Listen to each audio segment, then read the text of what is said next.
This lesson looks at one of the most significant battles at sea during the war in the Pacific, the Battle of Midway. Many Americans know the Battle of Midway as the turning point in the war in the Pacific.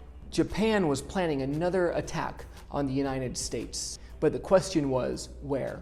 Admiral Yamamoto, commander of the Imperial Japanese Navy, had the strategic goal of eliminating the American aircraft carriers. The word eliminate means to get rid of, to do away with, to remove completely. In order to maintain dominance in the Pacific, they had to eliminate the threat of the aircraft carrier. The Japanese plan was to attack an American island, draw out the aircraft carriers, and sink them in a naval battle at sea. He considered attacking Hawaii again, but the Americans would probably be prepared for that. So he selected a small atoll a couple thousand kilometers northwest of Hawaii that was serving as an American military outpost. The atoll, Midway Island. In this attack, Yamamoto was trying to set a trap for the American fleet. Let's look at this word fleet.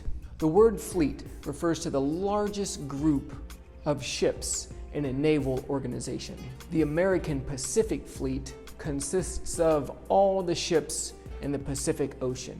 If you could destroy the aircraft carriers, you could cripple the fleet. The Japanese had a complicated battle plan. They would attack Midway, they expected the carriers to come down, and then they would attack the carriers with the main force of their fleet.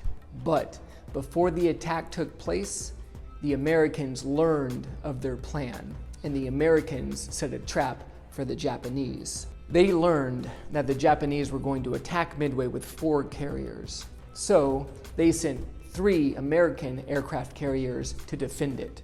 When Japan attacked Midway Island, they thought the American carriers were hundreds of miles away. They were shocked when dozens and dozens of airplanes began to attack them. This was too many planes to have come from Midway Island. They now knew the American carriers had to be close. But before the Japanese could mount a counterattack, a squadron of American aircraft found their targets. Bombs were dropped directly on top of 3 of the 4 Japanese aircraft carriers. Within a matter of minutes, the carriers were in flames. They were completely disabled, and they eventually sank.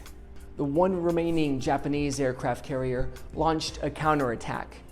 It struck and destroyed one of the American aircraft carriers. But soon thereafter, the Americans struck back. They hit and sank the last remaining Japanese aircraft carrier. In total, Japan lost 4 aircraft carriers, approximately 250 airplanes, and over 3,000 sailors. On the other side, the Americans lost 1 aircraft carrier and approximately 300 sailors. This major battle at sea was a clear victory for the American Navy, from which the Japanese Navy would never truly recover.